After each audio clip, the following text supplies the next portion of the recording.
안녕하세요. 네, 오트미술학원 허동석 원장입니다. 수능이 이제 끝났고요. 실기 상담을 지금 100여 건 가까이 했어요. 근데 이제 공통된 얘기가 올해 수능 왜 이러냐? 수능 왜 이러냐? 왜 이렇게 어렵냐? 이런 것들을 조금 풀어드리고자 학과 선생님들 저희 오토 어벤져스 모시고 좀 궁금한 점들 풀어드리려고 합니다. 소개 좀 부탁드릴까요? 강진아 국어고요. 우리 오투미술학원 유튜브 채널 2번째 출연했습니다. 부모님들 좀 많이 궁금해 하시는 게 엄매 화작이 나눠지는데 솔직히 저도 아직 잘 모르거든요.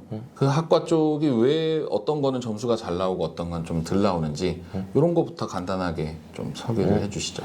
제일 중요한 부분만 말씀을 드리자면 네네.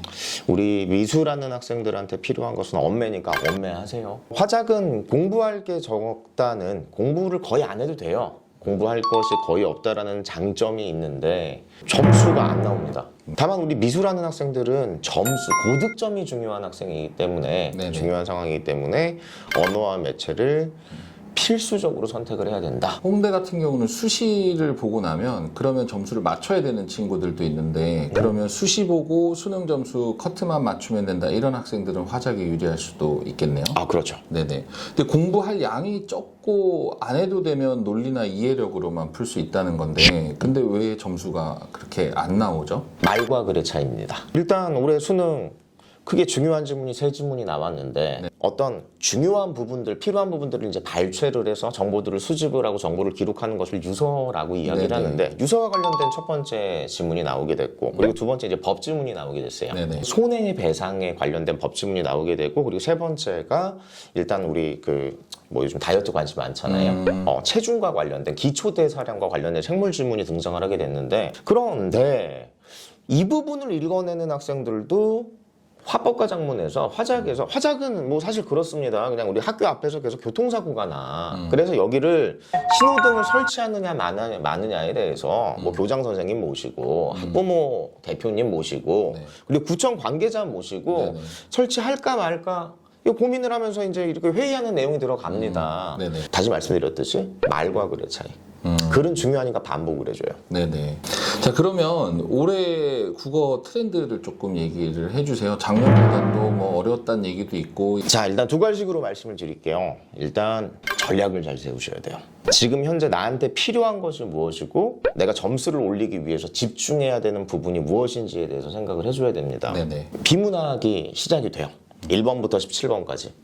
첫 번째 지문이었어요. 독서 지문. 가장 짧습니다. 네네. 짧고 4문단으로 구성이 되어 있고요. 세 문제가 걸려 있어요. 네네. 1문단에 3줄.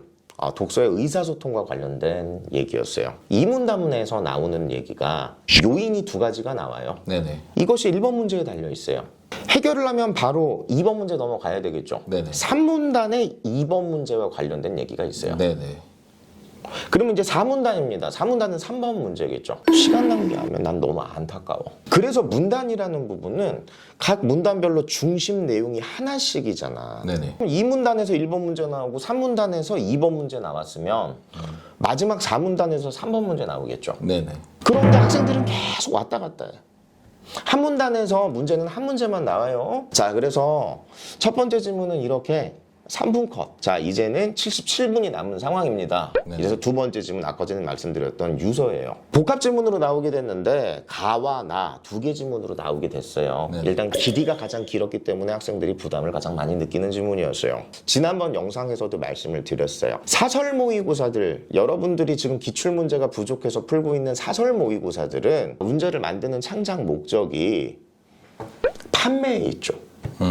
네. 그런데 평가원은 수능은 평가에 있어요. 서울대 가학생, 국민대 가학생, 건국대 가학생 이 학생들을 구분하는 평가의 목적이 있어.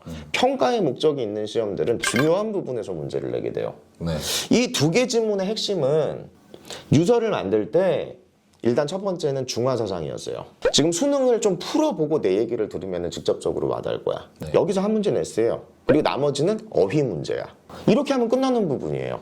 중요한 부분만 건드리고 있었어요. 가장 긴 지문인데 다 읽으려고 하지 마시고 독해를 해서 핵심되는 내용 한두 개를 찾으세요. 거기에서 문제가 나와요. 그리고 두 번째는 법지문입니다. 네네. 처음에 이제 일문단에서 법률이라는 것은 요건과 효과로 구성이 된다. 법이 좀 애매한 경우가 있어요. 추상적으로 해석되는 그런 경우에 어떻게 해석을 해야 된다. 손해배상과 관련해서 어떨 때 또 이렇게 법원에서 감면을 해주기도 한다. 이런 내용들이 1문단, 2문단 나오고 3문단에서 자 이렇게 법에 대한 해석이 자의적이고 추상적이니 그래도 행정부가 엄격하게 이 법을 준수해야 된다라는 원칙주의 하나와 그리고 자의적으로 어느 정도 해석을 해도 된다?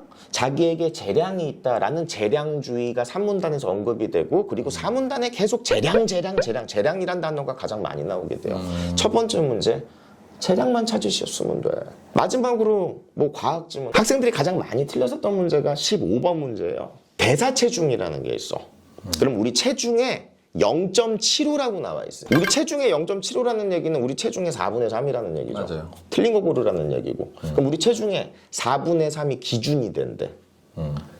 여기에 따라서 정상 체중으로 적용을 해서 약물이 과다 복용이 되느냐, 적게 복용이 되느냐.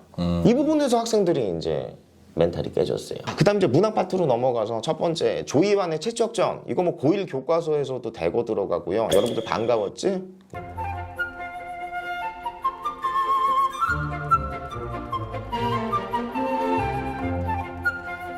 예, 여러분들 저기 시간 낭비하지 마시고 저희한테 오세요. 책임질게요. 네, 오늘 영상은 여기서 마무리를 짓고요. 저희 강진아 선생님 비롯해서 학과 선생님들 영상이 쭉 나갈 텐데 오투에서 이렇게 미대 준비하는 학생들을 위해서 학과적인 분석도 그리고 저희가 직접적인 선생님들의 수업도 연계를 시켜줄 수 있게 준비를 하고 있어요. 그래서 지금 영상으로 나간 것들만 가지고는 뭐 전체적으로 다 이해하시기는 힘드실 테니까 선생님들의 공부 비법이나 전략들 그리고 개별적인 어떤 조언들도 저희 12월 11일 설명회 서정국어학원에서 진행을 합니다. 네, 참석해 주시면 네, 학생들을 위해서 학부모님도 좋은 정보 얻어 가실 수 있으니까요. 네, 그럼 저희는 그때 뵙겠습니다. 감사합니다. 감사합니다.